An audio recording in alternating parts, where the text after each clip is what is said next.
Games, the podcast about what's new and awesome in 3D printing for gaming. I'm one of your hosts, Jefferson J. Thacker, also known as Param, and I'm joined by... Kristen Sowards, also known as Seventh Mastery.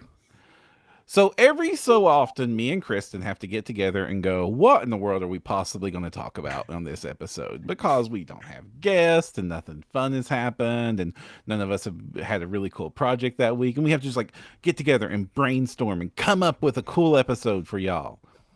This is not that week. This is not that week. No. Before we could even have that conversation, Elegoo decided to troll us hardcore because we've constantly said a joke on this podcast that it's our monthly news episodes. It's not a news episode without a new Elegoo printer to talk about. Evidently, last week was still not enough time to have passed before they need to announce another printer, because Elegoo has announced not one, but two new printers this week. Two new printers. On top of that, Anycubic has released one of the most incredible 3D printers that we've seen in ages, that I was already super chomping at the bit to just get on here and talk about. And it looks like Elegoo is not content in letting Anycubic have even 3 days worth of spotlight time before they bring in their big guns. This is like, it's been a fantastic time to really want to follow 3D printing news, and a terrible time to have just bought a printer. Yeah, right. Because like last episode, weren't we saying, gosh, the Mars 3 Pro, it might be the printer to grab? No, the Mars 3 Max, because it's like mid-range. Is it the perfect printer for beginners? Right. It's like $399, and wow, this seems like it's the perfect price range with a ridiculously good set of features. But wait. I mean, I was literally minutes away from just clicking that button myself. Sure. One of those I've been kind of considering getting a second one just to kind of run some bigger jobs when you're busting out some armies right now. Mm-hmm. Doing that takes up a bit of time, and getting those double trays going would have been great. But especially right now for me, like prepping for these cons or big events and stuff, and it's like I need 300 rat men now. It would be awesome to have some of these printers on command. But before we just jump straight into the news, have you been any cool 3D printing projects, Kristen? I have one that I'm currently working on that's new, and then I have a question if anybody in the listening audience that has it. So the new thing that I'm working on is I have a friend from that 20th level D&D game. She is now involved in a new campaign and apparently volunteered me as an expert because they have done a themed party of tabaxi. So cat people, cat folk. Mm-hmm. And so kitties. Are they jellicles? They want a whole bunch of kitty girls. Cat girls. So it's going to be different direction than I was going in. No, Cat Girl Ninja Squad is what we've got coming on here. And, I'm here for it. But yeah, so they got all the files and stuff. And then our games where we see each other got canceled. So now I'm like in the middle of when and how I get these cat folk delivered to them. Mm-hmm. But weirder still. Mm-hmm. The other day we had a little bit of a kind of a wonky session where my players were getting some magic items in a different game, and one of them had a chance to kind of ask for anything like within a certain limit, and they wanted the ability to summon capybaras. Ooh. So is there a mini of a capybara that maybe it would be kind of game appropriate? And more importantly, if it gets upcast to like 6th or 7th level, can I get a swarm of capybaras? Okay, so people would love to see your suggestions here. I already know that there are legion of capybara minis in the world. So that baffles me. How do you know this, and why are there that many? Because capybaras are one of the most amazing creatures in existence. Of course there needs to be cappies out there. All right, all right. Well, apparently I had a blind spot, but my player did not, and that Mhm. was their ask, was for the Mhm. ability to burn spell slots at various levels to summon Mhm. progressively geometrically more capybaras. So we Geometric escalation of cappies. yes, so at high levels we're going to have a horde or maybe a herd. I don't know what it's going to be. What is the group name of capybaras? Does anyone know that one? I don't know that I either. do not know, but I have to assume it's a bath. A bath of capybaras. All right, so yeah, I've got some work cut out to track down the perfect battle capybara mini. Mm-hmm. If anybody feels challenged in our creative community that's listening, by all means, let me know. Otherwise, yes, collective noun. Thank you, James. That was the term I was looking for. If you know the collective noun for capybaras, I would also be grateful for that, so that I can properly stat out the swarm of capybara spells that this player will have. Other than that, though, it's piles of cat girl ninjas that is my future. How about you? So I've had success and horrific failure this week with 3D printing. Like as I've hinted at, I'm busily trying to 3D print all the stuff I'm going to need for OPR's convention appearance coming up in just a couple of weeks. So And didn't you also get some fancy resin for that? yeah, so I was like, hey, it's time. I need to order a big old batch of resin. Oh, look, Elegoo has 2.0 of its ABS, like my favorite resin ever. And it purports itself to be more flexible than even 1.0. This is perfect. I can test with this. Big mistake. Big freaking mistake. Big mistake. Test with when I need to do production. I should not be using test resin. Now on the back end, I have a back stock of the good stuff. So if this hadn't worked out, I have fallback resin that I am going on to. But oh my goodness, am I so frustrated with Elegoo ABS like 2.0. It has been Really? a nightmare. It is not fun.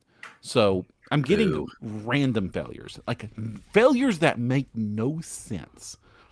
Because like I've tried upping my exposure. I have printed Amerilabs towns and test tiles and get great results.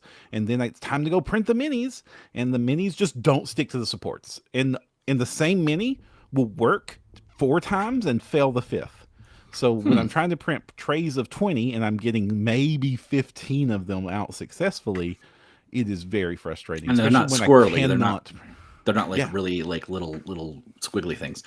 No, And your These are all FTPs, like not weird in spots. brand new FEPs. Oh, that's And right. You bought a tested new on tank. the old, yeah, you and bought a new and tank. tested on the old FEP just in case there was something funky up with my FEP. And then I increased the exposure, and I was like, heck, maybe this resin just doesn't do great with pre-supports, even though I've had no problems with these files pre-supporting printing on my old resin anytime. So I was like, fine, I'll just re-support these myself, all the files, and I'll give them chunkies. Doesn't matter. Does not matter at all. And so it doesn't matter how long I bake them. The supports just get an empty thing of support and a half a mini just stuck like the freaking Weird. Terminator into my resin vat, going no. C Catlet's asking about cones of calibration. Have you tried those with it yet? I have not cones it. I just did test. Well, I now. think you've got too much hot and heavy to do fast, so you probably don't have a ton more troubleshooting time. I mean, I've spent a whole 5 days on this, and it is just like I am angry. I am frustrated. I cannot believe how badly this resin is doing, and in the fact that it's so random. Like all the stuff that I would tell everybody to try to troubleshoot this stuff. And honestly, the only time I've ever had frustration like this is when I got that like really bad batch of Tech, when like Tech was just putting bad batches out like right at the start of COVID. It was just like that. So like, I mean, I'll give cones a test some other time when I'm back from the convention, but until then I'm just getting the good stuff back in it. and I'm just going to run all this up. And one of the main reasons I wanted to use the new resin besides that is that like all of my stuff is this mint green stuff so that I can tell what resin I'm using. So like I color code my resin based on what type of resin it is so I can look at a mini and know You're so fancy. what the stuff is. So this means that instead of having really cool gray minis to give away at Table Minions, everybody's getting mint green. Yeah, fair enough. Alex Chop, I like Alex's suggestion, which is print half the minis the right way up and the other half upside down. Then when they print halfway, just glue the two halves together. I mean, I would be lying if I said I hadn't done this when I had weird fails like that. So, and I've also just made amalgams of things or taken those spare tentacles that Alex also mentioned earlier, because capybaras don't have enough tentacles. And see, Cat is asking if I crack the second bottle. No, I will crack the second bottle when I'm back from the convention, and because right now I need to go with stuff I know works. And so I'm going to double down on stuff I know that works. I don't want to stress you out, but you have like a week left, right? Yeah. I need... Yeah, you got to get it done. Yeah, I'm going to be just cranking these. It is so frustrating because like right now I have not even one of the demo armies ready because the stuff that's failing is the Eternal Guardians from the Eternal Dynasty. Like I cannot get a significant number of those to print successfully. Yikes. And it's not to do with the files. These files print perfectly on my good stuff. And like the Robot Legion, it's just random robots just don't print correctly, and it makes no sense whatsoever. So I'm very, very, very grumpy on that front. The other thing that is less grumpy is full success, in which I held one up here a second, is I have finally printed up 1 billion of these little green texture caps for the speed paints that I talked about last time. And oh my goodness, do they fit just perfectly onto the caps. No glue needed. That glue will be needed. Okay. I'm probably just going to put a little dab of blue tack and then so that they can be removed. Or I could just glue it. I might just glue it because the reason I would remove it... You could just swap the caps, but I can just swap the lids. Yeah. But that's not possible with contrast paint, which is why I blue tack those on. But yeah, I could just swap the lid when I get a replacement. It's almost like they want you to replace and reuse them when they're actually out instead of when you knock them over because of their crappy lid design. So like one of the things I'll do like about to demonstrate, like there is no wiggle. There's no wiggle on this cap. It's so well designed, and you can just spin it just by tapping it. Like this is a marvelous job of engineering to get that perfect of a flush fit, and it goes right down to the... Do you remember who did the file? I do not remember it offhand, but credit where credit's due if you want to look it up, because I think recently handed that link out to somebody else, to David in chat. So I'll go ahead and... Speaking of chat, Square Peg, hello, David. Also, we said hi already. Alex, James, C Catlet. I think that's everybody we got right now so far. It is Illusion FX 3D prints. They're on Cults. This is £5.75 to purchase. And I would say that that handful of dollars is absolutely worth the purchase because of how very well they fit and work. Like this is just marvelous. And you can see on their site how they show the example prints. How did they also swap the base lids, or did they paint those? I have to assume they painted those, which I am not doing. I'm going to paint this thing white, and I'm going to put the texture, and then I'm going to glue it down, and then I'm going to be done, and it is going to look glorious. I think I would probably just prime the whole thing after I glued the cap on, and then just dab on the top, and if any ran over the side, great. That would make it match, and it would look good. Go do it. It's a lot of work. I don't have time for that. Not right now, but I sense the compulsion nearly happen right there. Yeah, it's gonna be fun. It's gonna be fun.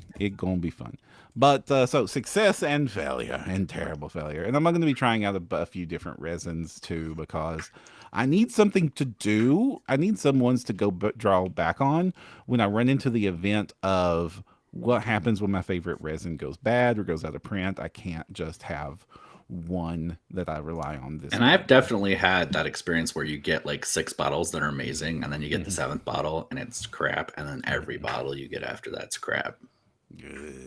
But that's also because I buy cheap ass. Yeah, I mean, I have 2 full bottles of Soraya Tech Fast, and I know that will print successfully. I only have 5 bottles of that Sunlu, and that was from my second box. So, ooh. So what's that? I've already been through what, 10 almost? Oh my goodness! Like you print way more than I do, and that is saying something insane. And yet I have not an army I consider complete. I have 4 fully painted armies. Now that might be because I'm just that person that like can't ever call anything done. Well, I mean, like you focus on RPGs. Like, how many painted monsters do you have? That's your. Oh, I don't know. A lot. Hundreds. Oh yeah. Yeah. There we go. I mean, even my plague army is getting close to 100 just by itself. That is insane. That is I don't even know. I have no idea what it means in points. It's probably, I don't know, like 10,000. You probably can't play it. Yeah, your average in OPR at least, your average 2,000 point army is somewhere between 40 and 60 models. Right. Well, and consider, or you could play rats and get closer to 100. Most of my models are also like large to huge or gargantuan. So like, oh gosh, David put together a 2,000 point Beast Folk list that had like 12 models in it. So I think that you could probably get close to several armies with that. Fair enough. So are we ready to jump into the news? Yes. All right. So like we said, let's do it in chronological order. So we, hey, week's over. Elegoo announced cool freaking Mars Max last week. We talked about it. And then Anycubic comes on with honestly one of the most innovative 3D printers I've seen in a long freaking time. To get the best info for this, you want to go to Uncle Jesse's YouTube channel. He just did a video on it. So it's the Anycubic M5s, which is their M5s. Is Mono still in there? Oh, I guess it's Anycubic Photon Mono M5s. Yes, I was going to say it was really a mouthful. It is a lot. These, and they need to be a lot because evidently they're releasing 3 a week of these things a week, so they need to differentiate them somehow. Also, David, thank you so much for keeping us informed with the chats lately. David's been great at messaging me as this stuff gets announced, like in the middle of the night, so that I'm just like, okay, I know what I'm talking about in the episode next week. So, Anycubic Photon M5s, it is in pre-sale right now. So if you're listening to this episode live, you can order it right now for $399. That's crazy considering its features. Is nuts. Honestly, I think that they are actually. This is an aggressive price. This is them going for Elegoo. Like feels almost loss leadery, but I mean, I can't see the gain unless they're just hoping to sell their resin with it. Yeah, otherwise, because it's so good, it's such a good price point. Yeah. 12K resolution. That is the headline feature of this printer. Is 12K resolution. We're talking sub 20 micron details. This is so much good print detail. See, Catlet's getting ahead of us that the Saturn 3 is the same price. We know it's true. We know. We're going to bring that up too, because like this, I think that I'm just speculating because the Mars 3 Max had come up with a similar price tag, and then suddenly this hits with this price tag. I think that motivated the price of the Saturn 3 to be lower than it would have been, because I cannot imagine that in a vacuum even Elegoo was going to release a printer a week later that is so much better than the printer they just launched at the same price point. Even though they've done that before. Yeah. So maybe it is the plan. Who knows? So 12K resolution. That is like on a 10.1 inch screen. So this is that mid-range Saturn level printer that's becoming like more and more the one that gamers are going to want to get. And speaking of level, It does it itself. This is something the first time I've seen this on a resin printer. Auto leveling build plate. Yay. That is kind of unnecessary for a resin printer. Oh, sure. Because you level a resin printer once and then you are good until you screw it up. I level mine every time now. Really? I do. Really? I do. And I get so many less fails because of it. Wow. I think I've leveled my resin printer once this year. Oh, no. Every print. Wow. I, up until recently, I have had no fails. To at least be fair, the nature of the fails I'm getting are not related to bed level. Because I had a couple early this year. I could tell because the thickness was weird on one side of the plate versus the other. But mostly my fails were from FEP problems. So auto leveling bed. Okay, that's cool. That's one less thing you need to worry about. Yeah. Not a feature I would pay a lot of money for or would convince me to buy a printer, but a very nice to have in the first time we've seen it. And I hope that this means we'll see more of it. And on that price point too. Yeah, and not that price. This price point is stupid. This price point is stupid good. The other key is it is printing at 105 millimeters per hour. That is 3 times the speed of your average print. And it is accomplishing this with 2 tricks up its sleeve. One, it has switched over to ACF film, which is something we're just now seeing hit the market.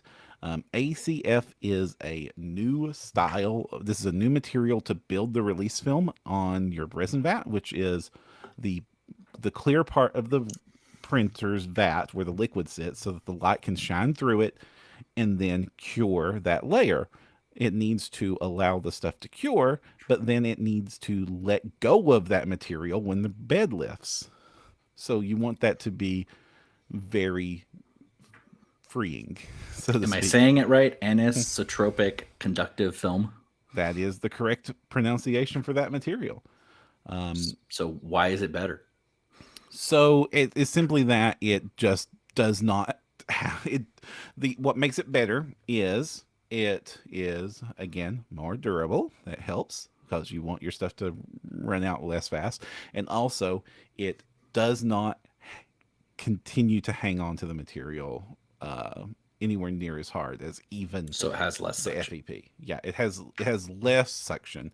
Or less adhesion. That's the word I'm looking for. It has less adhesion to the material. Sure. So and because of that, and also it's if you look at this, it has a frosted appearance on it, which again I've told you before does not matter if your FEP is frosted. It doesn't affect it too much. It doesn't matter if your FEP screen protector has air bubbles in it.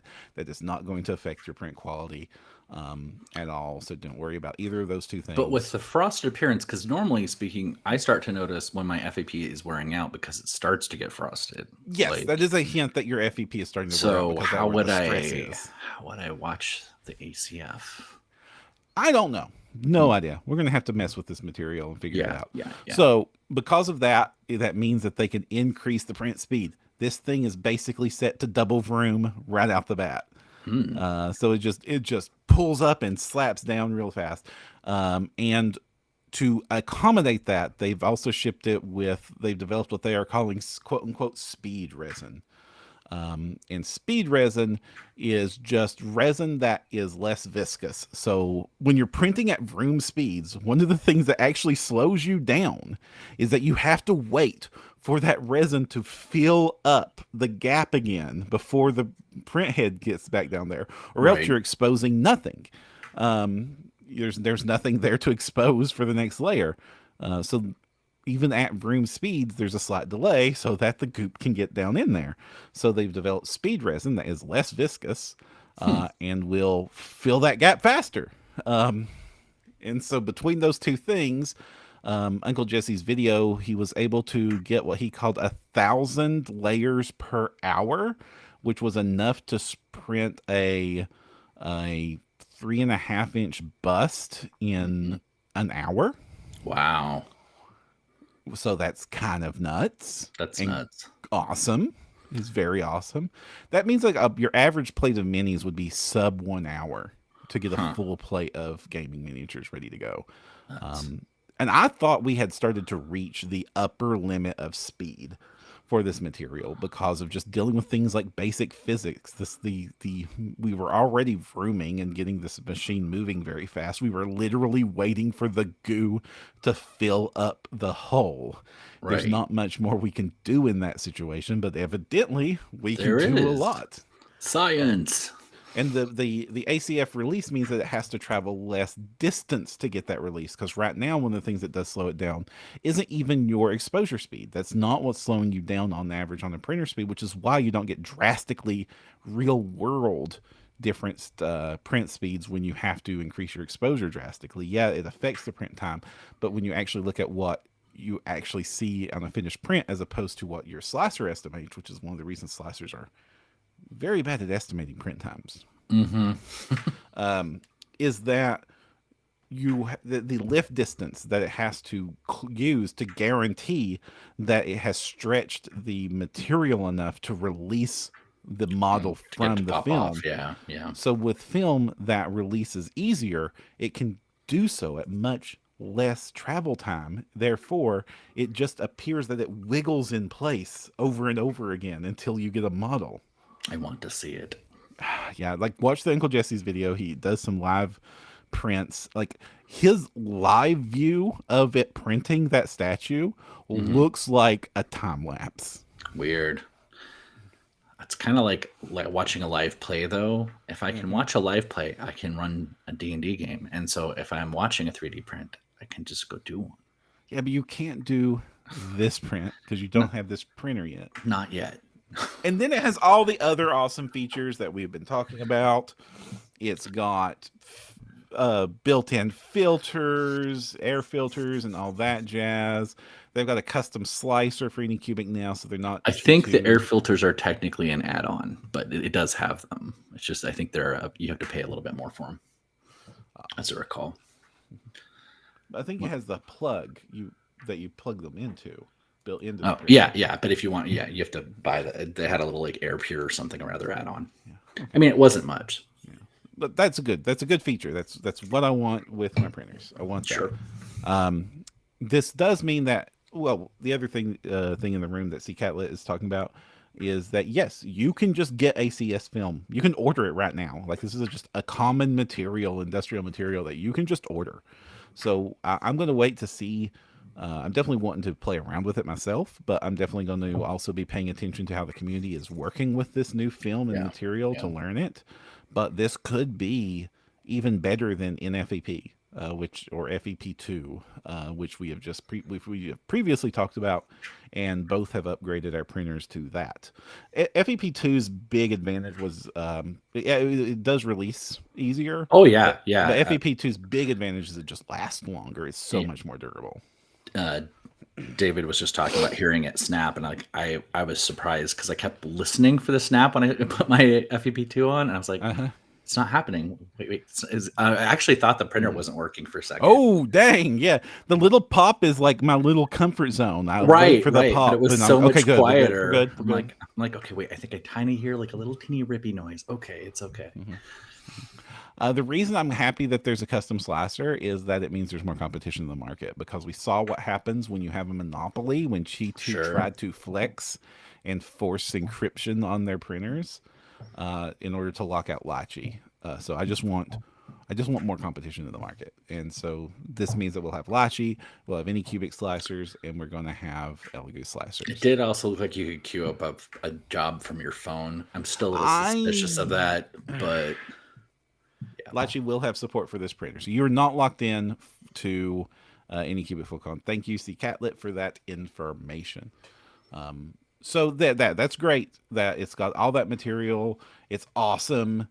Looks amazing. Some real innovation in the market. Lord Novus has a good point. Lord Novus, I'm still not getting any faster at painting. So I mean, yes, there's a limit to your print capacity. Still, like right now, I would really appreciate being able to print at a higher capacity. Sure, but I can build that pile of shame. But we are not done yet because so this printer first what's your thoughts on this printer? Like you were about ready to pull the trigger on this one too, weren't you? You know, if I hadn't just had a terrible experience with my last Anycubic, I might have Mhm. already done it. And Yeah. it just money's a little tight, so I'm like, I'm not like jumping on it. The thing that bugs me though is I know this is going to be the best price until it starts becoming on the verge of obsolete. So like, Hmm. it's either get it now or get it like next year, right? Yeah. I do not let FOMO dictate my actions. So part of me thinks maybe just wait till next year and pick it up if the price drops ridiculously. But Mhm. if I had like a pile of money that wasn't going to be spent on going to Gen Con, I probably would have bought it already. Yes. I am looking at doing an upgrade. So this was very clear. Like this was almost, and but the thing that like was your problem. Like I don't want to malign Anycubic too much, but just personal experience and experience with several people in my friends It was the groups customer service. It is wasn't the the printer. customer service with Anycubic just does not stack up to the customer service from Elegoo. I have personally dealt with the Elegoo's customer service on several occasions. Like this is a like I know that's a weird flex, but it's like yes, when things have gone wrong or I have needed help with my Elegoo printers, Elegoo themselves step up and they step up quickly and they make sure that I am made whole and I do not charge me money to do so. Yeah. They have shipped me parts. They have shipped me printers. They have done like whole printers that when that was the problem. They have been they've been extremely quick to respond. I don't end up waiting weeks or days if I email them on a on typical business time periods. I will hear back the next day or the same day. Obviously, weekends are weekends, but Right. Right. but they are a professional business that has taken care of their customers. And when you look at their community groups, you will see this exact story play out. People will say on the community groups that Anycubic's customer service just does not compare to Elegoo's customer service, which is Yeah. why I prefer to buy Elegoo printers. Well, when I had I'm my not opposed problem, to buying other brands of printers. Like I will, like I'm looking at. I was thinking about getting a Howlett Mage, honestly, because that yeah, looked like a very exciting printer. when I had my problem with my Anycubic, they sent me a replacement part because it was Mhm. still quote unquote on warranty. But they said, well, it's going to work if it's one of the models, but it won't work if it's the other. And we released them both under the same tag, but like some of them have this LCD screen and some of them don't. And I'm like, so you just sent me a part not knowing which one I had, but there was no record because they don't keep track. They just had two different types of LCD screens that were being installed on them, I guess, at the factory. And when they ran out of one, and I'm like, well, I was an early adopter, so I think I got the first generation. So the piece I got was for the second, and I don't. Yeah, and this both of these things, both your experience there, which is a very similar story that I heard from another game industry friend that I was helping getting their printers set up. Um, just is another thing that plays into the fact that this is an insanely emergent market. Like the Yes. tech is moving so quickly that within a week we have new printers with like in most other markets, like we don't talk about like having 14 iPhones in the same year. Even at the height of phone development, we at least had a year between models. Whereas we both, less than a year ago, bought Neptune 3s, and there has been several generations of Neptune between then and now. Yes. Speaking of which, we'll flop over to Elegoo. They have Mm-hmm. announced the Neptune 4. And I've barely even looked at my Neptune 3.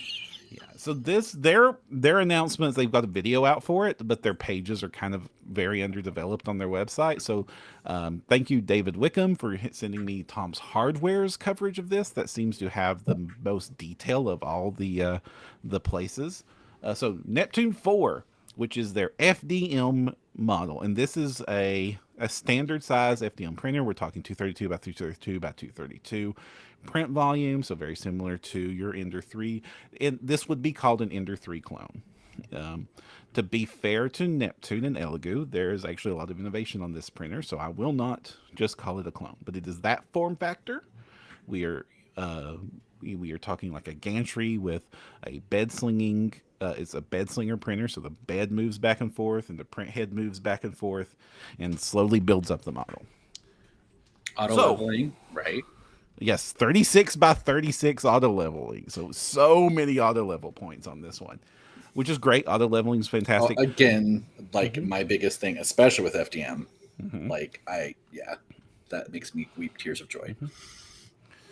So moving on to that, the big selling point on this one is it has clipper built into the printer from the get-go and input shaping. Therefore, the printer is capable of a top print speed of 500 millimeters per second, with a recommended print speed for quality of 250 millimeters per second. These are those similar insane speeds that were seeing from the Anchor and Bamboo printers. For those of you who do not know, input shaping is with 3D printing.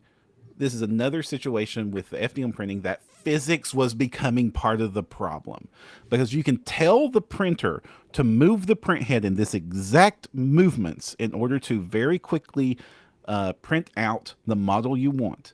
But as speed increases, the momentum of the print head itself makes it difficult to do those sharp movements at speed without over, you know, centrifugal force and momentum and Well, and rocking lots its of own base.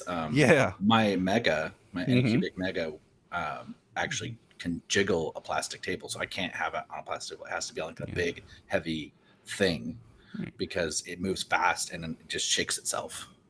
And ultimately, remember that an FDM printer is trying to ketchup squirt molten plastic into exact positions. This is not a trivial thing to do. And most printers that are quote unquote dumb printers just achieve this by slowing it down. Like you print at a manageable speed so that the physics do not become an issue, and therefore you get quality prints. To put this in perspective, my Neptune 3, and I am not running an aggressive high speed print, but I'm running a fairly nice recommended print speed of 50 millimeters per second in order to get my prints. They come out very nice.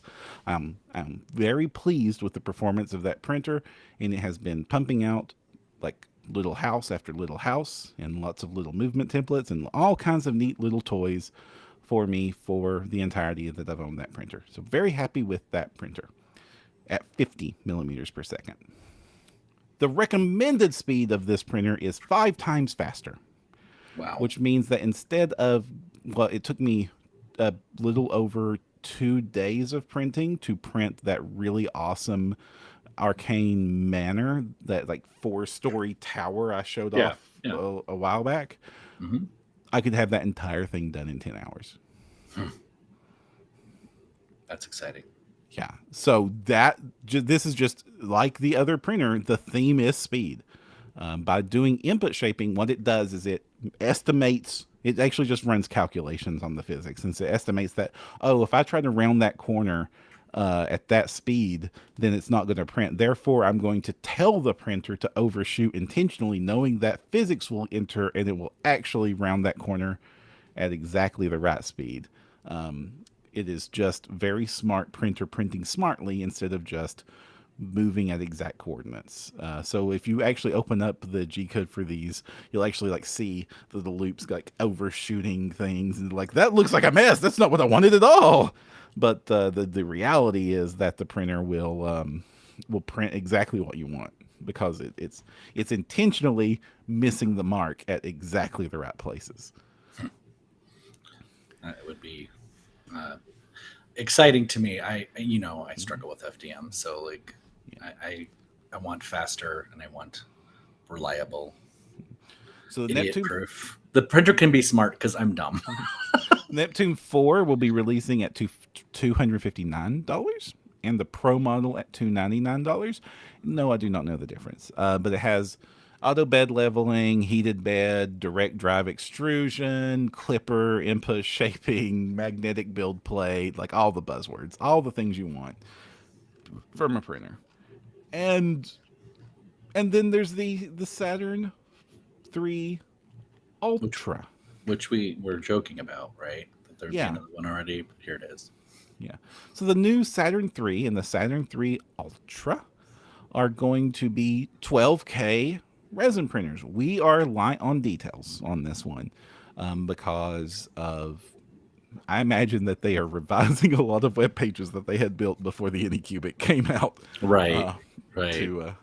but we do know that it will be 12K. It will be using ACF film. It will be basic. It has built-in air filters. It's got all the toys. We do not have word if it has an auto bed leveling. In fact, I think they mentioned that it has the ball leveling that all the Elegoo printers have. So probably not auto bed leveling. Okay. So 1 point to But Anycubic there. yeah, 1 point to Anycubic on that one. But otherwise, it looks spec for spec to be the same dang printer. So they are not advertising printing 1,000 layers an hour like the other one, but if they're using the same tech and the same materials, I imagine that we can just room this thing. So there's no reason that it shouldn't be able to do the same insane speeds, except for not having speed resin. But you Right. could just get Speed resin Anycubic for it. speed resin and Right. pour in the printer. But lots of testing. We don't have anybody that has a. I mean, and I would honestly want to test the Anycubic with normal resin anyway, just to see how much it was really necessary. Indeed. So we need some more info on these printers. Like I said, Uncle Jesse's doing tons of coverage of this, so go check out his YouTube channel. He runs those tests. He gets these printers early. He runs those tests. But hey, more exciting, awesome printers that honestly I thought we had reached a plateau in tech on resin printers, and I thought we were only going to see advancement in DLP instead of MSLA. So that means I'm surprised. I'm glad to see we have some more tech moving. I'm glad to see that we're having new printers, but this is the first little while that I think that this is going to be an actual generation shift forward. Whereas before we had first generation printers, which were, your first photons, your very first Mars and the Mars Pro and all that jazz. And they were good printers and we were getting the tech right, but they were slow and it was slow in asterisk. You're still getting minis in 5 hours. Sure. Yeah. But compared to modern printers, then we had mono screens and vroom settings were developed and NFEPs to get even better print quality and endurance on these things. And suddenly the big disadvantages of the first generation were overcome, where like those first printers, the screens burnt out super quick, the non-mono screens. And with DLP, we have screens that are basically lasting longer than you are. Theoretically. And now even faster printing, even better materials that just are overcoming suction force. Overcoming suction force doesn't just mean speed. It means that we will, if you were to support for these materials, you would have even less and less and less support. It's kind of like why I was excited about the rocket, where like there was literally zero suction force on the rocket, which is why I was able to print so fast by like literally not moving any parts. Right.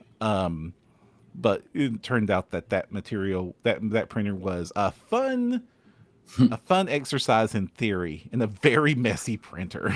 Yes, that looked horrible. But that videos were awful. But this is overcoming the same problems in a different way.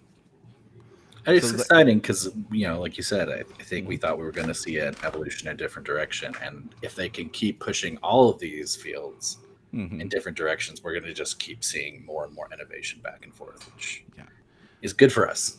Yay. And because this is literally, I do think that this is marking a new generation of printers forward. That does mean that if you've been holding out on an upgrade, maybe hold out a little bit more and start looking at these new printers much more seriously. Also, these price points are absolutely nuts. Like $399 for the pre-order price for the M5s, $399 for the base model of the Saturn III, not the Ultra model, and $499 for the Ultra model for the Saturn III. I would expect printers like this, like just a few years ago, to be like closer to $1,000. Oh yeah, and to easy. see input shaping, high speed FDM printing on a sub About sub $300 300, printer. yeah, yeah. Like I was this close to ponying up the $800 for for the freaking bamboo because of how impressive that machine was. To like, I am going to be very hard pressed not to pull the trigger on this Neptune 4 because of like, because that is again a generation leap, like Sure. 5 times faster printing. I'm going to wait for the reviews to hit on this one though, gang, because of my experience with the Neptune 3. That very first batch Yes. was not the best time, y'all. Well, like I said, it is the best time until the next clearance wave. So there's kind of like it for price. Yeah, but as fast as they were moving, like that's like going to be what, 3.5 weeks. Sure, sure. It's interesting because like I'm also gonna like start looking back and see like is it gonna get to the point where the old Saturns and stuff are gonna start like going really super cheap? Like, because I wouldn't mind another I would. Saturn. I can't imagine paying $250 for a Saturn right now, Right. or even $300 for a Saturn II right now, when these When these are prices out are. on the Yeah, horizon, yeah. yeah. Like going from 4K to 6K or 8K was already like, yeah, it's an improvement, but I'm not sure I'm ready for it yet. Going to 12K is a huge leap forward, mixed with all this other tech. Then yeah, that is moving from Palm OS to iPhone. I mean, it's that level of tech upgrade. Dramatic. Yeah. So we will keep you informed as we learn more about these printers. I am. This is the first time I've been legitimately excited about a printer announcement in a little bit, because I've always been very even with the one last time, like, this is a great printer if you're getting into it. I'm not ready Right, yet. right, These are the right. first printers that have come around a long time that I'm like, okay, where's my Visa card at? I need to order one of these. Yeah. All right, so new printers. That's awesome. We have one more little bit of news to shout out to, and that is our friends over at Table Flip Foundry. They have just released a neat little thing. So, A neat Kristen, little thing. a neat little thing. This is just a neat little thing. This is a quality of life improvement, Okay. because, Kristen, don't you just hate when it's time to go print and your resin's been sitting in there for a few days and it's just, you got to mix it up, I have right? no idea what you're talking about. The spatula that's sitting by my vat right now that I probably need to use tonight. I know, like, and like, it's not a big deal to mix up resin. It's Like, annoying. yeah, you use the spatula and mix it up, and then you clean your spatula and you set it to the side. I've learned that you don't leave resin on the plastic spatulas because it will literally eat through them and they become That's why fuzzy. mine are silicon. Oh, silicone spatulas are much better. I need to get a silicone spatula. I'm They're still using cheap. the plastic ones. I got 500 of these for $10. They're not that cheap. All right. Oh yeah, but yeah, I should get a silicone spatula. But, and then like, if you don't want to do that, I've talked about this before. You do the butter trim method. You lower the build plate, you raise the build plate. Lower Yeah. the build plate, raise the build plate. Lower the build plate. I've done that before, but then I've also had that little trick, not quite get that last layer on the bottom and rip an FVP right in pieces. So What? yeah, because I started that print job and it hadn't churned quite enough, and there was something weird about that bottom layer, and it just shredded my FEP. And I knew I was Okay, like, well I knew I maybe was in trouble. Unfortunately, you had already taught me how to bake the bottom layer with the little clean feature. Mhm. So I did it, and then I got to look and see how ripped it was. It was bad. Oh my goodness! I've never ever seen that happen. I've seen Oh some yeah, bad. it was just the whole layer was so like I don't know if it like the strongest polymers were down at the bottom or what it was, but like Mhm. it was wild.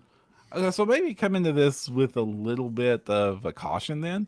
So what Table Flip Foundry has done is they have made a little script that works with the Chi2 box printers. Hmm. Basically it's a print job that never ends. So you have two options. One that is just very quick print job that does that, just automates that little butter churn. You run this quote unquote print job, and what it does is it doesn't print anything. It just does the little butter turns. It goes down and up, and then it goes down and wiggles a bunch, and then like it's actually smart that they've done like that. It's like it's not just up and down, up and down, up and down over again, which is what I do. But Yeah. it does like vibrates at like different heights and different frequencies, and then the big full turns and stuff. It's smart. It's very smart. I mean, their It stuff mixes it up. usually is. Yeah. So And they have one that you can just run that it's been a few days. I need to do this and I don't want to get my spatula out. It'll do that for you over the course of like a minute or two.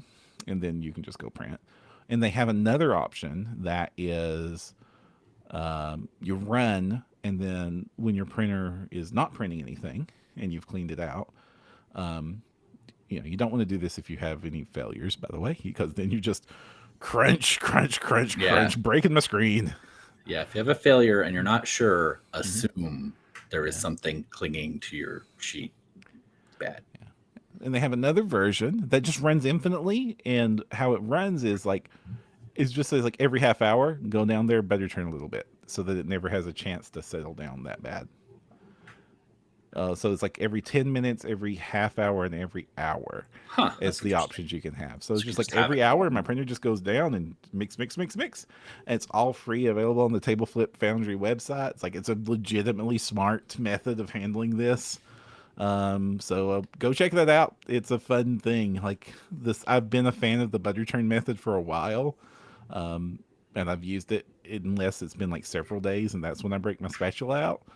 But if it's just been a few days, I can just butter turn and I'm good. Very but cool. like the idea of running one infinitely, that just I would never have bad resin again. Of course, if I'm not going to print anything for weeks and weeks, well, first I'm probably dead. Well, that's true. Yeah, but then it wouldn't make sense to just have the printer constantly running and moving and wasting electricity like that. I should probably have emptied the vat into my bottle. Like before you died unexpectedly. Right. Before I have like a little instinct in there to go over and know this is the last time I will use my printer. And that brings us to the end of the news items. Yeah, well, I mean, yes, the technical news items. You've got more news?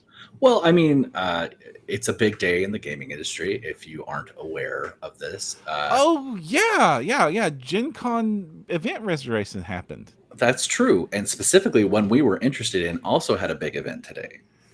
Oh, Tales of the Valiant launched today their Kickstarter, and yeah. Why on earth, Kristen, are you talking about a game? Are you a fanboy? I am a fanboy, and I'm not sponsored, and I have worked with people from Cobalt Press, but I've never worked for them. So there's all my disclosures.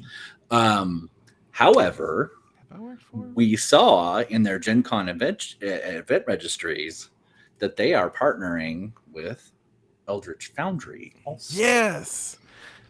Which this is interesting because it's out the gate supporting a partnership with a 3D printing platform. I don't know if you're familiar with Eldritch Foundry. It's much like Hero Forge. I actually like their posing better than Hero Forge.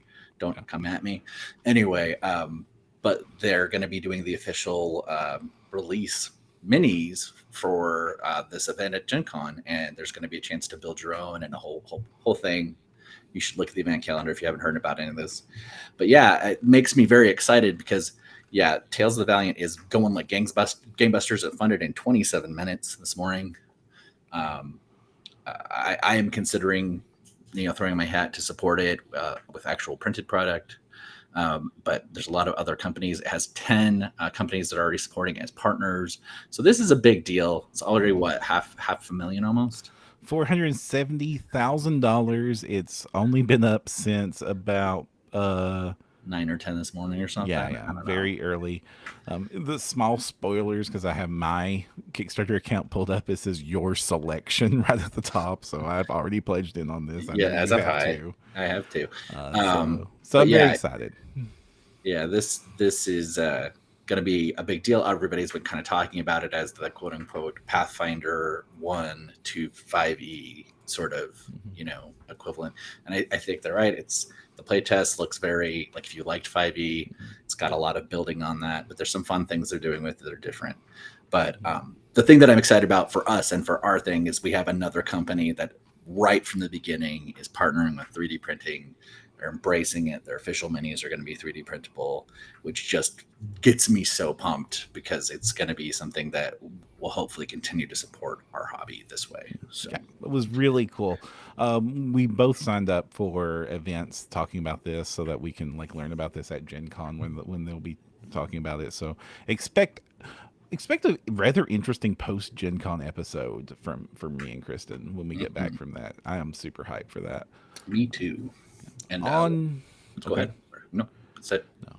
No. So on other shout out news, this one is just a fun thing. Titan Forge previewed their monthly release. It was the thing that broke me, what you're about to say, that got me. I thought I was going to skip a month of Titan Forge. It was going to be the first Titan Forge month I missed in, 2 years? Yeah. It's their third Wood Elf set. So they did the Sylvan Elves a little bit a while ago, which were like really cool, like wood and armor and stuff, and like unlike anything they ever did before. And then they did, so the last couple of months they've done Sylvan Elves. They did partnering with the Ninth Age. So like these are for the Ninth Age, which is a fan made old hammer game. Yep. It's called the Ninth Age because it's basically the ninth version of Warhammer Fantasy. So it came out after Warhammer Fantasy, which ended on 8th edition. Fans got together to make their own fan game. As I understand it, is very well beloved. Lots of tournament play for this game over in Europe. I actually saw some TikToks of people playing it this week.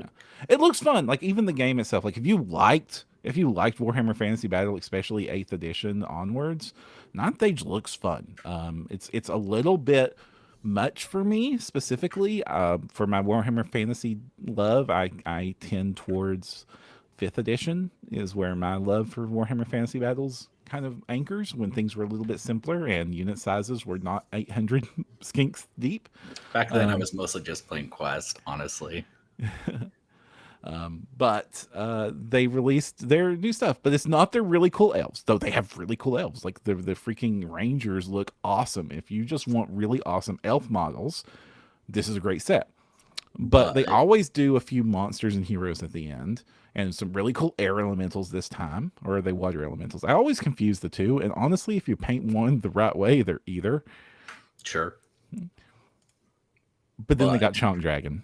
They got the Chonk Dragon. There's been a few 3D printing people do the Chonk Dragon. The MZ4250 has a really fun free Chonk Dragon you can download, but very few of them have captured the majesty of the Chonk Dragon as much as this one has. That's pretty close to Thimbershot, but not. Yeah, probably not quite suable, but it's awful close. Yeah.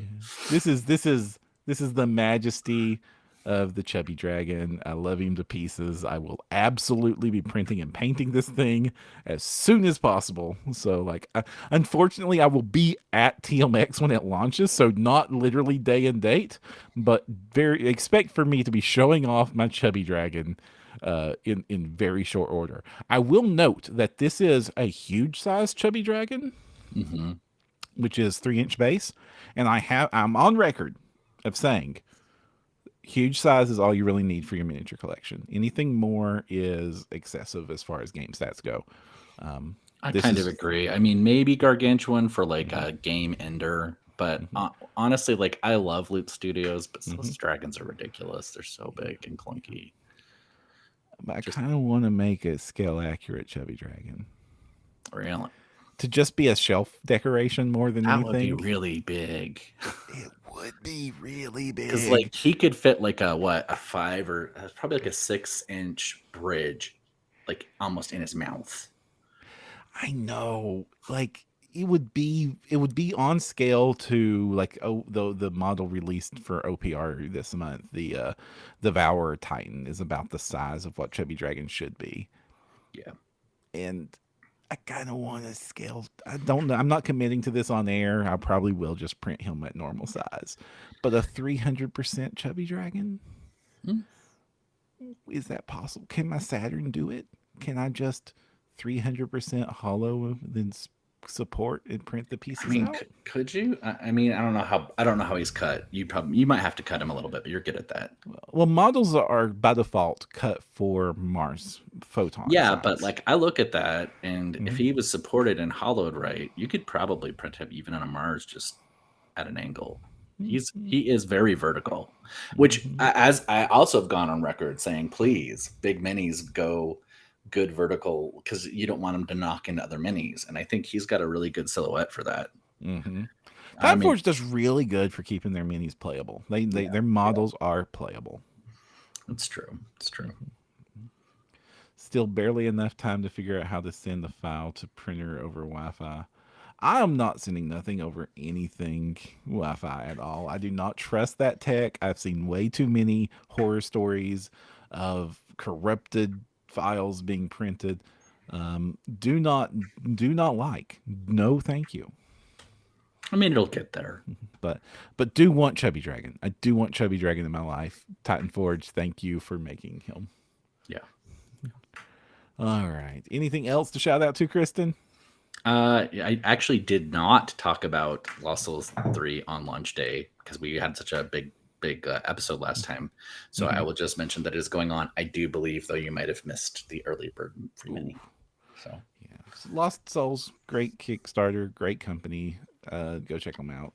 More ghosties, more really spooky ghosty minis. More spooky ghosts. That is something I probably am pretty close to, like a proxy night haunt army, night haunt. I forget what they're called in the official world, but I have lots of ghosts. We will be taking our leave now. This is the end of our episode. Thank you all for joining us. If you want to listen to more, you can find us over at printyourgames.com. We're also available on all the socials at facebook.com/printyourgames, twitter.com/printyourgames, and youtube.com/param. We don't have an Instagram page yet. We will solve that problem eventually. Until next time, I'm your host, Jefferson. Wait. Oh. There's a giveaway. I think it's worth Tableflip Foundry. 5,000 people. Just see Catlet's been reminding us. Big giveaway to register for. So the printers and STLs and stuff. So check it out. Go check out Tableflip Foundry. Their Discord. It's an awesome Discord. Okay. So until next time, I'm Jefferson J. Thacker, also known as Param. I'm Kristen Sowers, also known as Seventh Mastery, and don't forget to use your screen protector.